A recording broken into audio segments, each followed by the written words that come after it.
It is January 27th, 2020, and this is Atlanta United FC Weekly.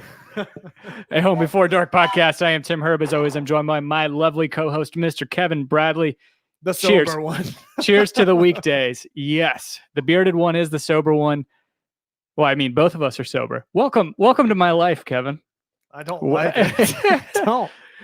What's not to like? I don't like it. You don't like? I do. I like parts of it. I have noticed drastic changes both in my mood, weight, and overall demeanor. However, there are still moments when I'm like, I wouldn't mind a drink right now. Yeah.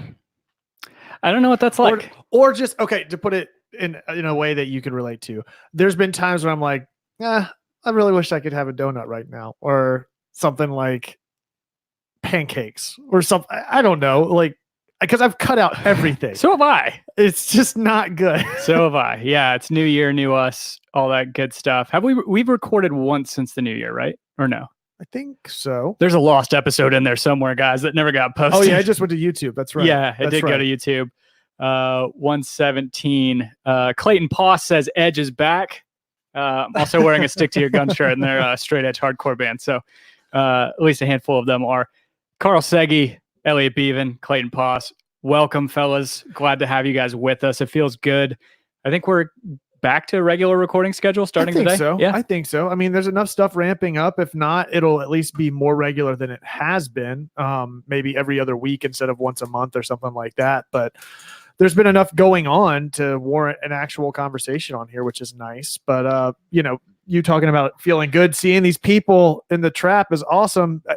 I've gotten off of social media a lot too. And our social media presence has been pretty lacking lately because I was already off of it. And then you were like, okay, I'm going to abstain for a while. Yeah. And I'm sure people are like, well, where have they been? They did. Yeah, they did. Somebody go check on them. So yeah, I had gotten on a little bit more here regularly or here lately and saw all these people that we see week in and week out during regular season. I'm like, man, I miss these people. I texted my buddy Paul, who sits beside me in Mercedes-Benz, and told him I missed him.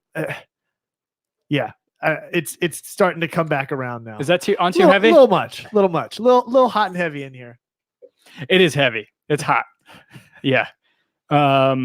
Then we got For the Culture and Richard Gordon. Thank you guys for joining us. Oh yeah, Clemson lost. We see, we definitely see more than you guys in there. So hit the like button. Make sure you smash that like, share it with your friends.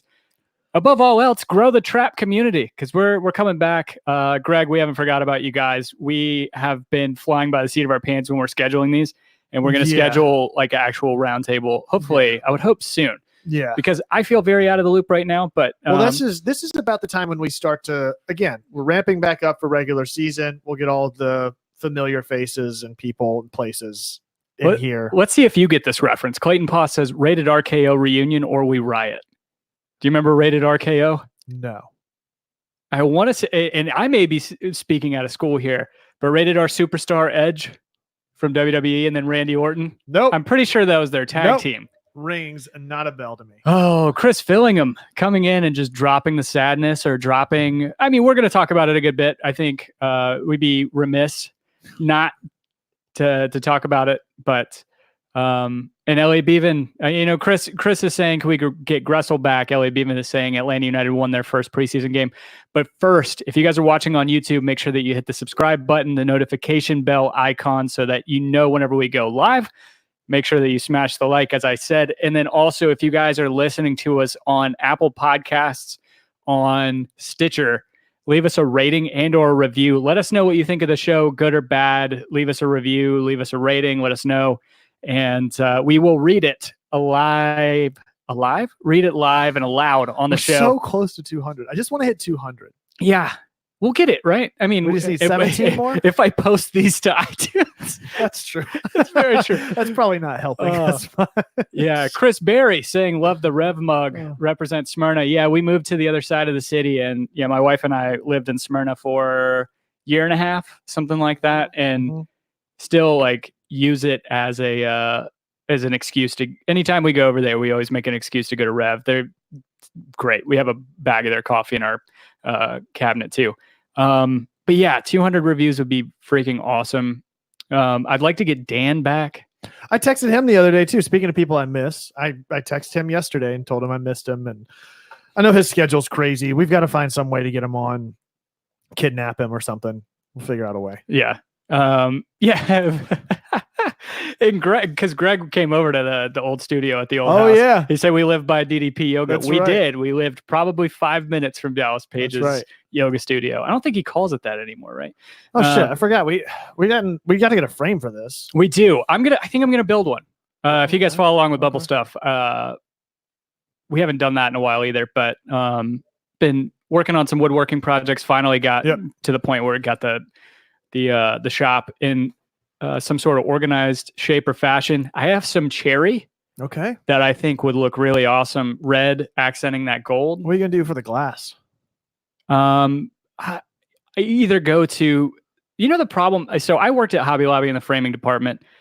That's my doctor, or my wife's a doctor. Like I'm just going to keep bringing that up. Or like I played pro ball. It's like I worked at Hobby Lobby for like 6 months. I dabbled in the custom framing business, but the problem, like I would go there, but the problem with that is like you ask them to do anything, they're like, oh, that'll be 5 weeks. Oh yeah. It's like, what? Yeah. And like I know $2,000. I know it takes 20 minutes literally from start to finish to go take a piece of mat, go put it on the board, type in the dimensions in the wizard, and then let it cut. And then wizards? Yeah. It was actually called the wizard. And like what house did you get sorted into? Whatever one Merlin was in. It was a very generic wizard that was on that machine. But probably I think I would grab a bigger piece of glass, and they make glass cutters. So you can put the straight edge on it, score it, and then you just kind of take some pliers and kind of snap it. Dan who's Dan? Dan who? But yeah, you said you talked to him today? Yeah. How's he doing? He's good. I mean, he's alive? He is. Is he well though? Probably not. No. He could be better if he was here. So we held it up. Didn't even mention it. So thought marker on Twitter. Mike German. Say it correctly. That's a good Tim move. It's cool. I just spilled coffee all over. That's why you got a sippy cup. Yeah. It could have been a lot worse. I'll be right back. I didn't get any on the poster there, so that's great. Yeah, that's good. Our buddy Mike German making the prints. And I think he's got a store envy up still that has the shirts for sale. So be sure to give him a shout and a look up. Other news that we'll be talking about tonight. I saw some eerily familiar photos that we may have already seen that have officially dropped by an anonymous source for what the replica kit at least looks like. I'm wondering when or if there will be some sort of unveiling. You would think so. They've done one the past few years for the new kit, but we should be getting an official release any day now. Another thing that came out this past week, pretty subtle, but newsworthy, I think, is that in the email that I think most season ticket holders received, or anybody that's subscribed to the Atlanta United newsletter, mentioned that they are not doing the actual ticket cards this season for season ticket holders. So they're doing away with those cards for a digital option. And they also started to tease what the giveaway or rewards would be for season ticket holders. So should see both of those things any day now, with the first preseason match really coming up in about 2.5 weeks. I think it is. I think that first match against Birmingham is the 18th. Don't hold me to that, but yeah, I would expect to see news related to both of those things, if not things starting to be received in the mail by Valentine's Day at the latest. I can't really remember when those came out last year. Last year, obviously, was the package that came with the license plate decal and all of that. But I know that's a big thing that a lot of us will be looking out for.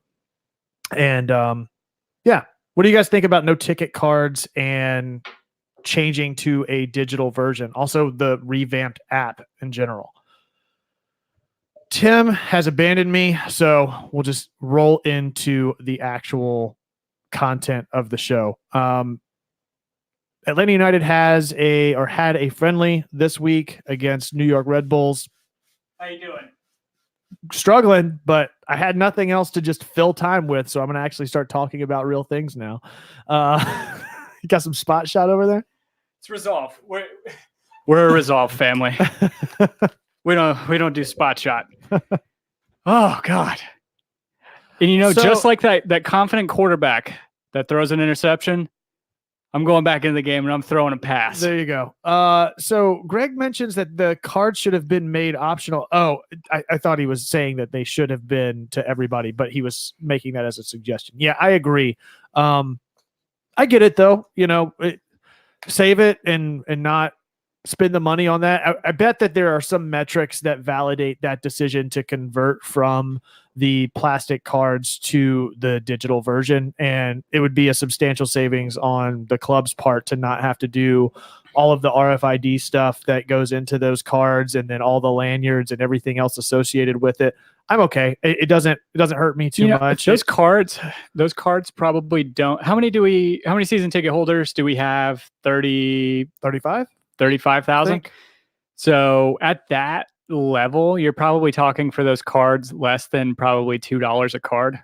It's probably more. Probably, correct me if I'm wrong. Anybody else who works in the event industry. I mean, I like it. It's going to make those first. China makes them so cheap now. Those first 3 years of cards kind of special, because they're not. Oh, I tossed mine. Oh, did you really? Yeah, I mean, not in like a Marie Kondo way, but definitely like.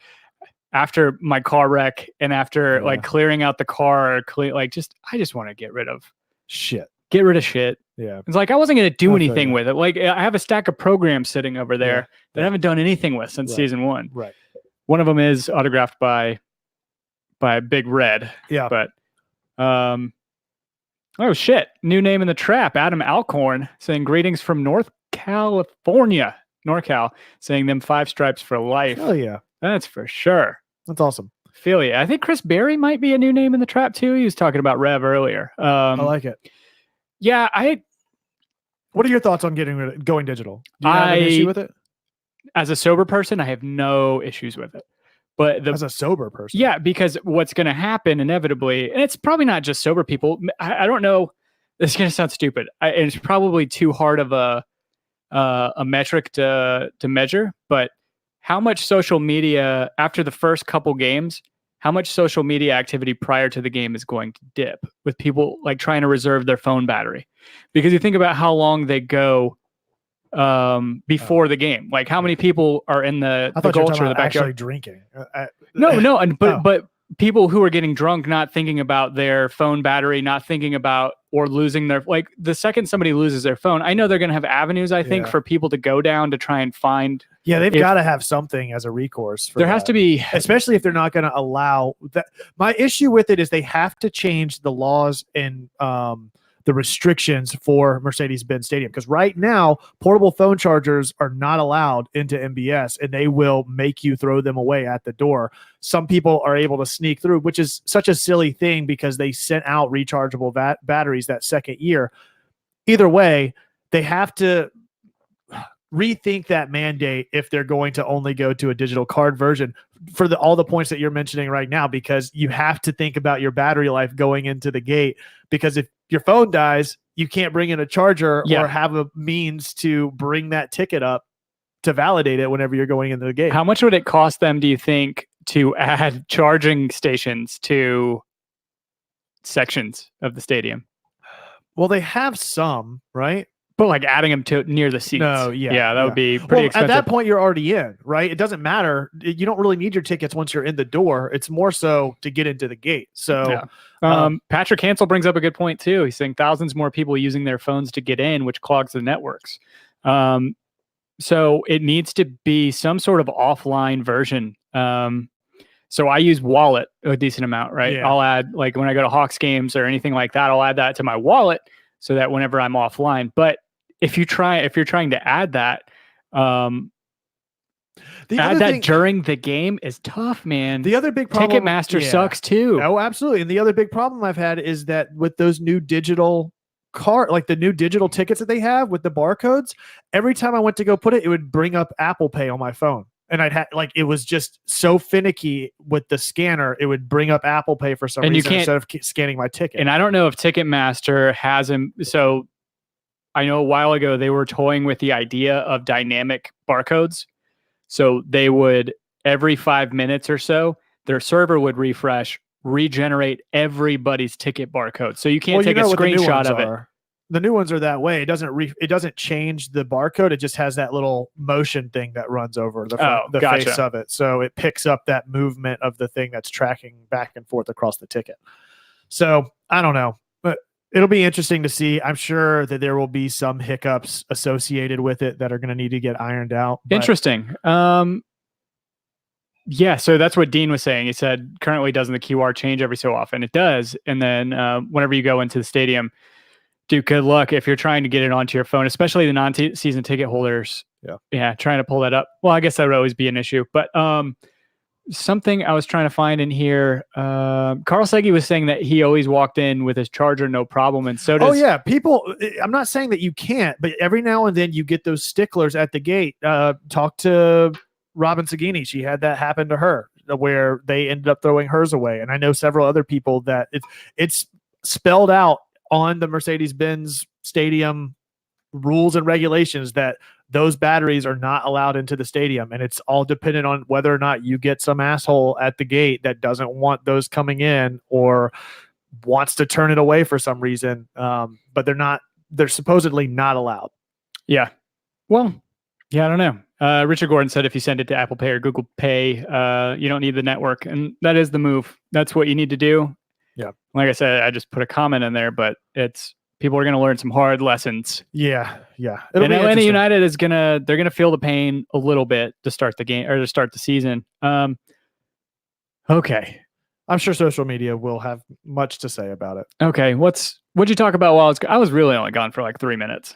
I really only talked about the kit reveal stuff, the kit reveal, which we assume would be coming, and what the rewards may be. Have we revealed the kit yet, or has it just still been a leak? It's still just been a leak. Which is crazy. They also kind of hinted at what the rewards may be in the last email on the newsletter. Did you see that?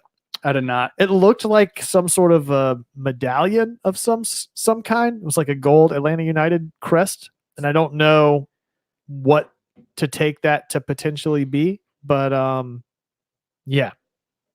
I mean, CM, another name I haven't seen in the traps, saying season tickets keep going up for less and less. Andy Watkins saying, I want my cards, damn it. Makes me feel better than non-card people. I agree. Yeah. You can't look down on people anymore. It's true. Yeah. You know, it was kind of shady. Again, in terms of cleaning out stuff, so we still had the boxes from our season tickets from last year. Yeah. Does it have trackers in it? New car though, so I had, I don't have humble brag. Yeah, I really loved getting my car totaled. And having to spend money buying a new car. That's awesome. We all know. But having to replace the license plate, guard or whatever you call it on the vanity plate. Yeah, I got a vanity plate. It says him Turb on it. Anyway, we opened those back up because we're tossing stuff away. Like we're throwing stuff out. And open them up and they were still in there. One of them says founding member. One of them just says Unite and Conquer. Right. Because they sent them out. They sent them out originally and they ran out of the ones that said founding member. And so they went out that just said, like, some of them went out Unite and Conquer, and then they mailed out the founding member ones after the fact. I remember getting both of them. Yeah. So did you throw away all those boxes? Yeah. It's such a substantial package. I feel bad throwing it. It's got LED lights in it. Everything is like, okay, cut back on that. Just give me the card. They chant like the ones that. Oh yeah. Like, that's so hard to throw away, but I get it. It's at a certain point. You probably could have sold it for some coin. I don't know. Yeah, Facebook Marketplace is pretty awesome. Yeah. But all right, we have to talk about it, right? We have to get to it. What? Probably the biggest thing that's happened to Atlanta United. Spike? Golden Spike. Yeah. Who said it? Was it Payson? It was somebody from Dirty South Soccer said, I don't know. So right now we're 2 injuries away from an Air Bud situation. yeah, Joe Patrick tweeted it out. He said somebody from DSS said that. He didn't give credit where it was due, but best quote of that and the resurgence tweet of the change in that meme with the woman yelling at the cat. And on the other side of the table is like, how dare you trade Gressel? And Atlanta United front office is just instead of the cat, it's just Spike's face. Spike is pretty damn cute. I'm not necessarily a golden retriever or a lab guy necessarily, but that dog is pretty damn cute. Clayton Poss. All right, here we go. Hot take. We will be just fine without Gressel. I think we will be. I agree too. Okay. I know it's hard, guys. I think we'll be fine with. And I'm not talking or preaching or like talking down or talking like I'm not trying to dismiss anybody. Careful, because Trains is listening. Yeah. For whatever reason. No, just joking. He listened to one episode one time and claims those things as mandate. Oh, yeah, that's right. Yeah. That's right. Yeah, because Dan was talking about how it was a logical thing and it made sense. And Trains came up. He's like, oh, I can't believe somebody from Home Before Dark is thinking about this logically. Rent free. Yeah, we do. We definitely, we have like a Upper East Side or lower, what's penthouse suite, really. We have a penthouse suite rent free in that guy's head. And it's kind of great. There are quite a few people who rent in that district too. Oh, yeah. There are quite a few penthouses over there. So I will say. So Greg brings up a good point that I'll touch on in a second. But again, not like talking down or dismissing anybody's sadness or their critique of the move. I just want to say from my standpoint, we're only 3 years in. So nostalgia is, I think it's going to set in pretty heavy because Gressel's been a part of everything historically. DeBoer out for sure. But Gressel has been a part of every single piece of this team. Yeah. Like he was our second draft pick. He came in kind of like gangbusters in the beginning of the first season, filling in and ended up, cementing himself starting, if not like first off the bench role. He was instrumental in Joseph's record-breaking season. He was also instrumental in Joseph's season last year and his success. And he constantly found success. He was a Swiss Army knife guy. But a lot of people that I've seen point to the defensive deficiencies in the playoffs last year are pointing towards Gressel. And against TFC, he was potentially, you could say he was at fault for both of those goals, right? Yeah. Well, he's not a right back. Told you guys. Yeah, you did tell us. You did tell us a long time ago that he's not a right back. Yeah, and the other thing, he was Rookie of the Year, right? I love Gressel to death, right? He's 25 or 26 years old at this point. DC United just snatching up those sloppy seconds. Yeah. So it's not often that you get much at all for somebody with an expiring contract. We were obviously at loggerheads with him. The front office was on whether or not he deserved that. What's reported? Is it $1 million a year? That what did he want? Like, I guess that's always the thing that we're never going to know what those negotiations were or what his expectations were for a contract. And so it's all just speculation on whether or not he was worth some dollar amount one way or the other.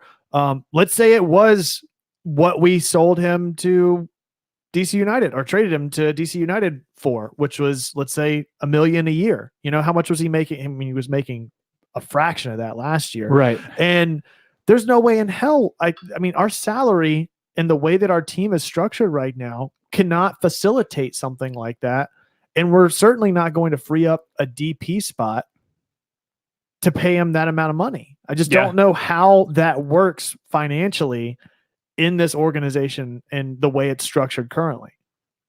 No. And to be honest, so am I crazy? He's 25 years old, right? And then Will Bowron, what's up, man? He's saying rumor is he's not getting an immediate raise up in DC. Is he playing out the rest of this contract and then getting, I don't know.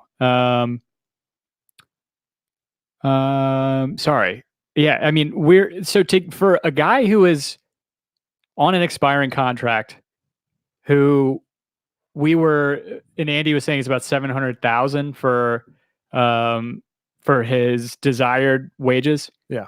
We were at, from what I understand, about 200,000 a year off, which is no small number, obviously, in MLS. It's a roster slot. Right. The fact that we got as much for him as we did, I think, is shrewd business. Absolutely. We're essentially doubling our investment at that point. If we're paying about $500K and the thought or hope was about $700. And Gressel's 26 years old. That's not he's not necessarily spring chicken. Yeah. I'm not saying 26 is old, but that's the prime of your career. Well, I would say where you kind of top out in terms of think about the swing in this way, right? Like is Gressel as good as two players at his previous pay rate of about 500? Is he worth that? Right. Yeah, for sure. He's worth two $500,000 signings. Oh no. Yeah. Sorry. I thought you were asking if, and that's the point I'm trying to make, is essentially he's been traded for an acquisition of about $1 million, and it's double what we were paying him before, which allows us to potentially bring in two players of equal quality. It's always, a roll of the dice on whether or not it pans out, but that's no small amount of money that you could potentially get one very good player and a portion of another's contract, if not a low salary entry-level player, to grow and develop, much like what he was able to do over the past 3 years. And I think a lot of people are pointing towards Emerson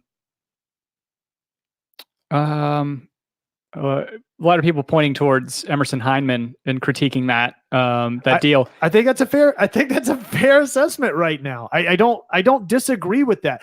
Look, I can't make the argument for Gressel without, take every other player off the board and make that argument for Gressel, because that's always where it tends to go for people that I think want to substantiate the claim that he deserved that amount, whether it be $1 million or 700 or whatever that number is that it's always contingent on what we're paying other people. And I get it, but we've also already established those contracts. What do you want? The guy wants money. You got to pay for it somehow. And the only alternative is to not have any depth and have players that need to play. I don't know what the expectation is there. Big Gench 13 on Periscope is saying Gressel, for what he was, rookie college player who I lost it. Rookie college player who big time overachieved, had to be traded. He said it's just business, or he or she said it's just business. Yeah, I mean, it's tough. I mean, the Emerson Hyndman thing, I think, fills a more critical role at this point. Again, and it's tough to say because you've got 3 years of experience with the club with Gressel versus 6 months with Hyndman. And I think that's where the hang up is people trying to make these comparisons and throw Hyndman under the bus because of his contract amount. You're looking at this as a failure without it even getting a chance to really develop into something. Did Hyndman even put a foot wrong last year to even earn this criticism? Is the only reason he's getting this criticism a byproduct of us trading Julian Gressel? That's exactly it. It's a dollar amount associated with a player that hasn't been here for 3 years to get the benefit of the doubt. That's all it is. But look at Gressel. Look at the first 6 months of last season, or let's say not even 6 months, because we got Hyndman in the summer window, right? So he got 4 months of play with the team last year at the most. Look at the first 4 months for everybody in this lineup that was trying to get acclimated and get used to a new system and a new head coach. Now take that with a player that doesn't have the chemistry, hasn't built it up with the entire squad, getting forced into a situation with a new lineup, new roles, new duties, moving across the country, or moving across the globe for that matter. There's a lot of stuff that still got to take some time and grow and develop, just like every other player had to do last year. Now, if we're sitting at the end of this season and Hyndman hasn't panned out, okay, I get it. Completely valid argument. But to make an argument or substantiate a claim that Julian Gressel deserved to get what he was asking for just because we're paying another player X amount of money it's it's a straw man argument. I mean, Clayton Post is asking, did we get Hyndman because Gressel rejected the offer? I don't know if you're saying that in jest or what, but yeah. And to Brian, thank you. He said, we got Hyndman because Nagbe left. And Hyndman, to me, he's not Darlington Nagbe. Very few people in MLS are, if at all, that good of a box-to-box midfielder. But that said, Emerson Hyndman is in the same mold to me as Nagbe. He's a very tightly controlled player. He's very tidy in the middle. He makes good plays, moving forward. And I trust him to not make mistakes that are going to lose us possession, going to lose us or cost us goals. I think he's going to do a good job filling in for Darlington Nagbe. And I think Eric Remedi is the one who needs to step up to really shore that midfield up this season. The only issue I see with the lack of Gressel in this lineup is the lack of depth as it relates to what he did provide to this lineup. And all of our talk about Nagbe, Hyndman, center midfielder after center midfielder, obviously up front were great. The defensive side of the ball, we're making some adjustments, but I've not seen any answers so far in a meaningful way to resolve what benefit that we did get out of Gressel. There's nobody in a depth position in Atlanta United's lineup aside from maybe Tito if he goes over to that right side, which we had seen happen from time to time, but nobody with the connection and build up of play on that right wing position with Joseph Martinez specifically. I mean, how many of Joseph's goals did Julian assist single-handedly? That's where we're really going to suffer. Is I don't know how you replace that. I don't know what the answers are to that, but I don't know that it necessarily warranted the dollar amount associated with it right off, because you do have other people that are still the offense can still change. That doesn't have to be the one driver for everything. Right. Exactly. I don't know. Brian's very triggered in the trap. Why? He's just talking about how somebody was saying that who was it? CM was saying Hyndman was not the replacement for the Nagbe replacement. See Frank DeBoer's comments before they left Atlanta. Yeah, I don't know. And to Greg's point, I'm with you, Greg. There's no Nagbe replacement. He's kind of irreplaceable in MLS. So, I mean, Columbus is going to be a much better team this year just because of having him. That said, there's another guy who people are talking about. I mean, Brooks Lennon is a guy we haven't talked about whatsoever. Right. And he's going to come in and be able to do a job too. I mean, he did assist Joseph's goal. Yeah, I don't. Anything else on the Gressel trade? I wish him all the best. I hope. Absolutely. I love the guy's awesome. I was not thrilled necessarily with the way that he handled some of the negotiations at the beginning, but I also can't blame him. But I do wish him the best and hope him. I just don't know. I just don't know what a solution would be. I hope he has a lot of success up there, not against us, but yeah, I absolutely agree. I mean, I feel the same way I did with Yamil Assad and every other player that's come and gone. Wish them the best, but I'm not in the business of deciding fandom based on the players on the roster. So Andy kind of rebutting what you were saying about the assists. He said, I'm fairly certain the stats say Gressel sent in a ton of crosses with little success, but when he connected. Great point. Great point. So, and I know that we've sat here and talked about that extensively, where we have games where all there are crosses from both corners and no development and no other chance creation in another way. So yeah. Chant creation? Yeah. Are we getting new chants? I hope so. We could use Will we get new chants? Will we? So B Gench 13 kind of shutting the book on this. His name's Brad from Periscope, saying Nagbe's role should be the talking point over Gressel's. More important to replace him. So, agreed. Shit. I do love what Coach Steve is saying, though. He said if somebody tries to hammer Spike, I'm going to throw hands. Yeah, you and me both. Will is, they are working on new chants for this year. It's exciting. Interesting. Do you know anything? Guys, tell us in the trap. I saw somebody talking about, I think Carl Segui saying something about Jake Mulraney, who's one of our newest signings. We signed from Hearts. Yep. Irish right midfielder / kind of wingback, right? It's interesting. This is the first, correct me if I'm wrong, in the past 3 years, we've gotten a DP every single year. This is the first year we haven't acquired a new DP. So we don't really, I mean, it's weird to think about, but we don't have some big new signing, really. I mean, most of the players that we're going to be signing as a result of that aren't going to be this big $15 million acquisition. No, for sure. I don't know. It's expectations were set a little too high. I think so. Yeah. This is the first time I'm coming to that realization, because every single year we've had a major signing because we've had the turnover in key roster positions at the DP. Yeah. And then this year we don't. Yeah. We have Oppo research going on in the trap. Eric Quintana saying, I'll believe new chance when I hear him, and I probably won't hear him. Yeah, he definitely won't, because he doesn't go to games. Yeah, he sits in his press box. You sit up in your ivory tower. Your Ivy Tower. Your Ivy Tower, yeah. Carl says he's been watching Jake Mulraney for a few years. He is a tidy player who can get the job done.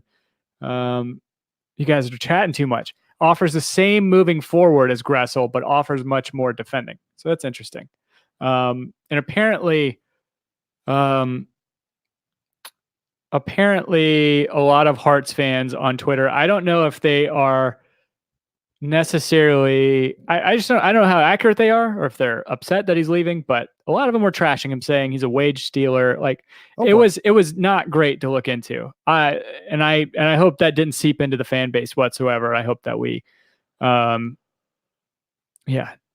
that we welcome him with open arms, and he's going to get playtime. He seems to be either is he a Gressel replacement or is he Dion Pereira replacement? Because we did let Dion Pereira go. That's true. With Eric being in here, I feel like I have to mention the fact that the Gressel transfer may be partially to blame for my post on Twitter. I tempted the Dread God with the hashtag Gressel out. Yeah, post. you did. Very much did. Yeah. No. I don't really have anything else to So add he's a to Dion replacement, or Greg is saying a Miram replacement. That's a signing that I wish we would have made, to be honest. Miram? I loved what Justin Miram brought to the team. I can see that. Last year. Has he signed with anybody yet? I don't know if he will. I don't know. So anything else on Gressel? Should we move on to the Red Bull matchup? Yeah, I'm fine. I mean, Joe was asking. Oh yeah, we also signed Adam John. Is it John or Jan? It's John. I think it's Jan. Adam Jan. Adam Jan. Jan. He was playing in USL last year. He played for Columbus, scored a PK against us in 2017. Again, he's coming in as like a Vasquez replacement. He's going to be a backup striker. Yeah. And, as any fan should, on the field at least, I'm hoping for success. Yeah. He's gotten a lot of shtick, but again, going to leave that. And then Anton Walks. We didn't even talk about Anton Walks being back. Fuck yes, I forgot all about that, dude. I'm so glad you reminded me. Yes. That is why hasn't anybody really been talking about that since it happened? Holy shit. Like, that's more exciting to me, or more impactful to me, than Gressel leaving, honestly. That is a huge deal. Especially whenever you think about what the lack of depth that we had talked about at a center back role. Because if you remember, Anton Walks got transferred over to a right back position, even though he naturally plays the center back role, and filled in well. I was a huge fucking fan of Walks, and to see him come back, that's exciting, and most likely going to be playing in his more natural position, one would think, but with the ability to go over and back up Escobar if need be. Okay, so Will is saying, don't get too excited about Anton. He's still held up for undisclosed reasons. Not sure if it's visa or what, but he's still not stateside. I guess we haven't seen him, he wasn't in preseason on Friday, and then he hasn't been in training, I don't think. He's teleworking, says Joe Johnstone. Yeah, they have a teleworking policy for defense. So Red Bull. Oh, sorry. So Anton walks. Yeah, we're getting asked what I'm our really starting excited about 11 that. is, and I don't know. Andy Ben from Periscope asking what our starting 11 is, and I'm not sure I know at this point. I don't either. I mean, it's Should we exciting. write it out? It's exciting. What to did we see- say about Gressel on the predictions? Was he even on the prediction sheet? Surely, I think he was the first one.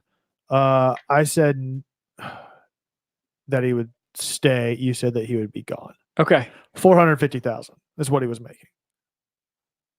450,000 is what he was. Really? That's what. That can't be right. Well, then what's in the box?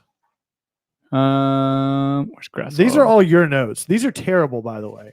Oh yeah, they're totally backwards. This is like You did a really terrible. I job. need Nick Cage from This is a National Treasure to come in and decipher the code. So when talking about the starting 11, that kind of takes me into one of the points I wanted to make about the Red Bulls scrimmage or friendly, whatever. What do you call it? Friendly? Screnly? I like that. It's pretty screnly. It's good. You notice our boy Bello got some playtime? That's awesome. I'm really excited. Yeah. So I'm not going to put too much stock into it on whether or not he's starting. I don't know who else would be out the gate. Wait, no. Who was that we signed? Edgar Castillo. That's it. Yeah, we've made like 5 signings. People are not crazy about it. But again, I think it's just because there's not been any big. I think that it is all utility. Most of our signings have been utility. Emerson players. Heineman is not utility. Okay, I get it. Any other offseason, like if the Gressel trade doesn't happen, like acquiring a player, a 23-year-old with international experience that I don't know. I'm a big fan of the guy. I guess I shouldn't. I just get kind of heated that I guess he gets trashed. I guess I'm not trashing him. No, I know. My point is that he does get trashed though. Oh, he absolutely does. My point is that didn't stick out to me as much because he was in the lineup last year. And so I realized that he had to have a contract negotiated and get actually signed. I get that. But that's why it doesn't stick out so much to me because he was already in the lineup. You know what I mean? Yeah. You see how much more swole Bello looks? Uh-huh. He's jacked. Oh, I like Andy's starting lineup. He's got a can in the back. Yeah, he said hashtag can is my keeper 2020. I like it. Yeah. I like it. I think it's just like every season, man. Nobody's position is secure. You got to play for it. How much longer do you think we've got Guzan for? 2 years? Maybe? Yeah, maybe. Yeah. What was he, 31? No, he's like 33, 34. Yeah, so maybe 2 at the most. Yeah, I don't know. I guess we'll see. Kunga squad. Hopefully we do see Kunga. Yeah, dude, I would love to see Bello get a full season under his belt. I'd take half a season, man. I want to see him get playtime and a substantial amount of it. It'll be interesting to see. I think most of the starting 11 will be unchanged from the bulk of last year. I will say getting Anton Walks gives me a lot more confidence in a back 4. That's for sure. Because whenever we were talking about this a few weeks ago, we were talking about potentially having to put Jeff back there to back up Miles Robinson in the middle. Yeah. Which I never liked the idea of. So I'm probably crazy, and I'm not great with tactical stuff, but I'm thinking of 4-2-3-1. Bello, Meza, Robinson, and Escobar on the back line. Remedi and Heineman in the middle. Barco, PD, and Tito, and then Joseph above them. Yeah, that's. I would maybe change Remedi for Jeff. Yeah, I could see that too. If you're looking, and then having Heineman and Barco kind of in the middle together. Exactly. That's the only thing I could see is maybe he swaps out. And then also, But I if suck Walks- at tactics, if and Walks I'm is in not the the back, person to ask I don't about that. If you're watching the show for also that. Bello, I don't know with us picking up that signing. Does Bello have enough experience, and does he make the case to come out and get that starting position? He clearly did last year. Yeah. Until the injury, so I guess it just depends. He's made some sort of a statement and substantiated himself with. I've said substantiated like 6 times tonight. Jesus. Joe Johnstone with the phallic formation call out. Yes, and, it's actually it's supposed to be a 2-1-1-1-1-1-1, but it's fine. No, it's supposed to be a 1-2-2-2-2. The penis form, yeah, the old penis formation, exactly. 4-2-2-2 is definitely the phallic formation. I guess what I did lay out is probably you can consider that a 4-3-3. So for the people asking on Periscope what the starting 11 we have for, to me, I think that is probably it. You'd have Remedi and Hyndman behind Barco, and then you have Tito, Petey, and Joseph up top. Petey on the left, Tito on the right, and Joseph in the middle. I think that back line to me. Wait, you're putting Petey on the left and or maybe Barco on the left, Petey in the middle. Go. Yeah. Those two float, but they a do. Little bit, though, yeah, that's absolutely the way. So I want that creativity. I want them to be able to overlap. And they started to get that at the end of last season, which was really. I mean, we only had 3 or 4 games with all 3 DPs in, and they started to actually click at the end of it. So yeah. God, I just can't wait to see Barco get one of those shots where he pulls it from that top left corner back to his right foot just to put it that upper right 90. Yeah, just to dribble and. No, I'm just kidding. That was a couple of years ago, I guess, at this point. But I think that back line is pretty solidified, in my opinion. You might see Castillo coming for Bello, but I think to your point, I think Bello, before his injury and before his setback last year, kind of secured that left back position. And Castillo was brought in more of as a depth piece, I think. So I think that back line, I think, will remain unchanged. And that I think the middle is going to be the main thing that, and it's probably more Remedi, to your point, Remedi and Jeff, at least for the next season. I think Jeff signed a 1-year deal to come back. But Bello, Meza, Robinson, and Escobar on the back 4, I think you have to go with at this point. I think my biggest concern right now is who's going to anchor the midfield. Brian's got an interesting formation. 3-3-1-3. So Meza, Miles Robinson, Escobar in the back, Hyndman, Remedi, Jeff, Barco in the middle, and then Petey, Joseph, and Tito. And that kind of answers my question, or the issue that I was coming up with, which was that he managed to go with the 3-back, which gets us a little bit more.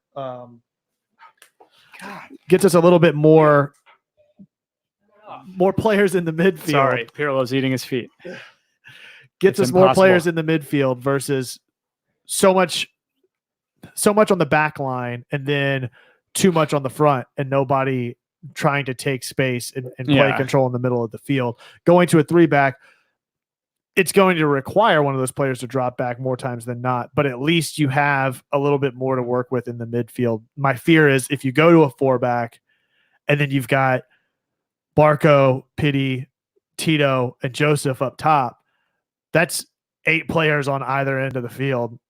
That doesn't, and then 2 players, and Hyndman's going to want to go more up than back too. Yeah. It really opens up a lot of space in the midfield that way. And that would be my biggest concern there. So Elliot Beaven brings up a good point. It's something we haven't touched on yet because we haven't had to, really, saying surprised to see Tito not leaving this preseason. I would agree with that.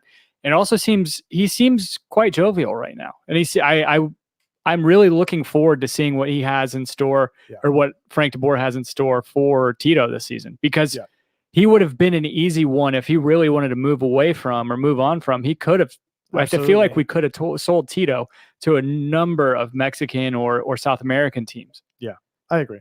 But I'm very happy to see he's probably still my all-time, I say all-time, this is the 4th season, but all-time favorite Atlanta United player. Shit, I was going to make a joke and I can't even remember his name. Chris McCann? No, from went to Minnesota. Tyrone Mears. Yeah. You got it. You got it. Brian's right. Tito's a necessity now, and I think he and Barco, their pace on those wings, it's going to be something like terrifying for MLS fullbacks.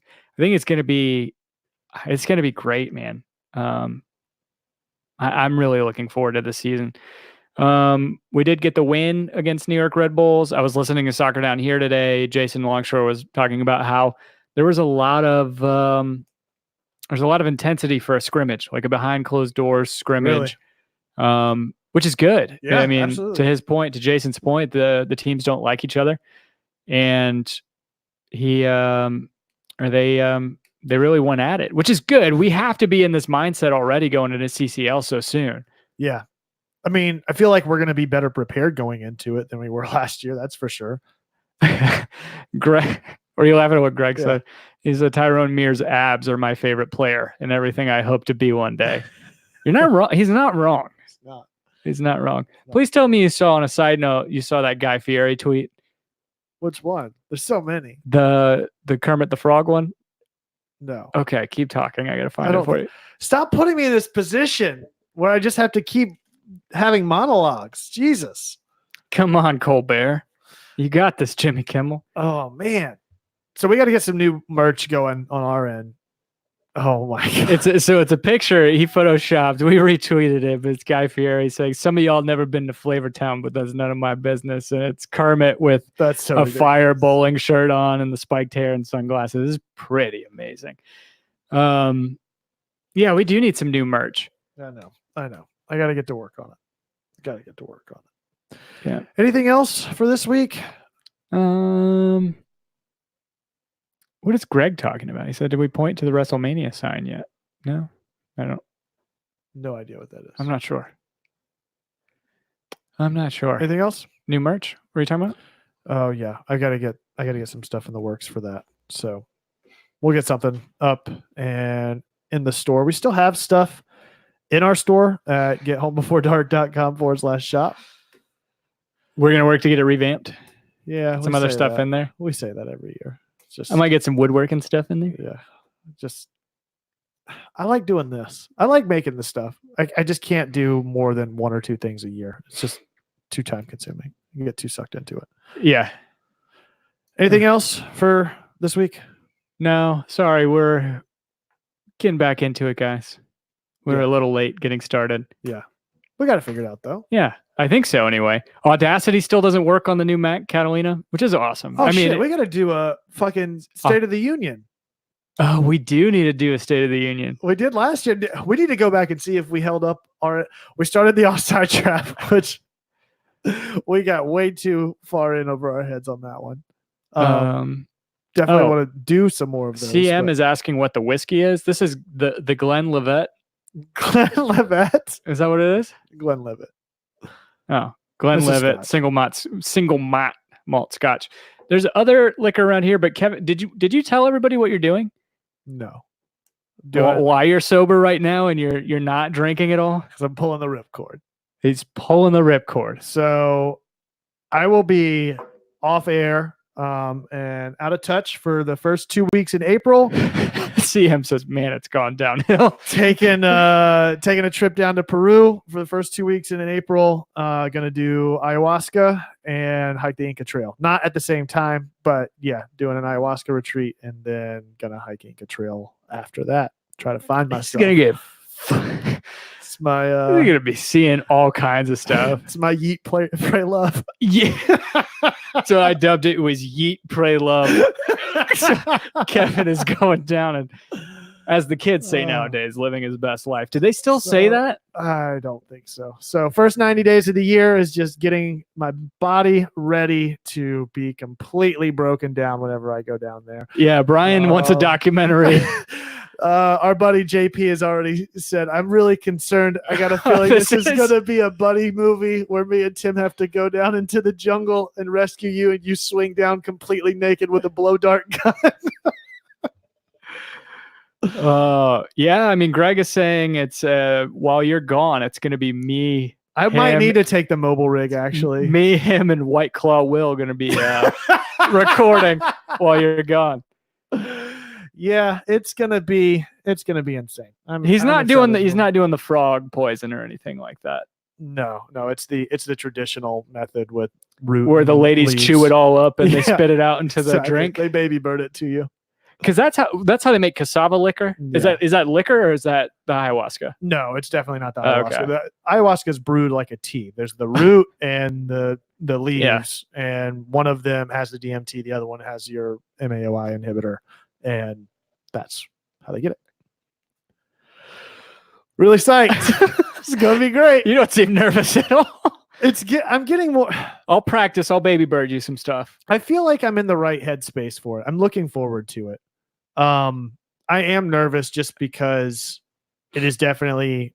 I can acknowledge that this is something pretty extreme, but I think it's going to be good.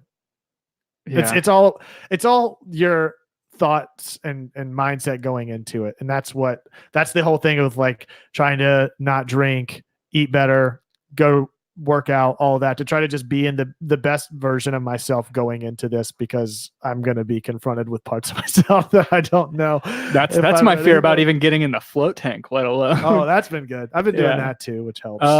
I like this trend. What I want from everybody is either on Twitter or whatever. Can you guys just I want to see the predictions of what you think is going to happen to Kevin, because Brian is saying Kevin's going to come back like in his next form on some Dragon Ball shit.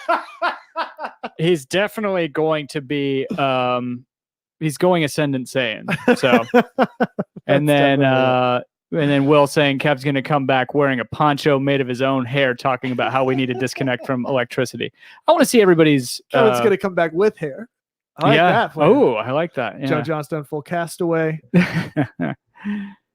Yeah, I like the idea of trying to do some content while I'm down there. You know, it's tricky though, because where I'm going to do the ayahuasca retreat is everybody takes a oath of silence whenever you go into the retreat. The only time you talk is whenever you're in your like communal setting. So it'll have to be, it's going to be a lot of writing. Maybe I'll do it that way. Maybe I'll write a lot of stuff and then like do an audiobook version of it after the fact. I think that'll work out well. Yeah, I definitely want to document it, and then I'll try to do some content while I'm down there somehow or another. I'm definitely not going to be able to call in or anything. Sounds good. Yeah. I'm just kidding. Fuck off. Yeah. So that's going to be interesting. Yeah. We'll be leading up to it. Fuck that guaro poppy shit. You'll be getting it. Ayahuasca poppy. Ayahuasca poppy. That's it's going to be pretty great.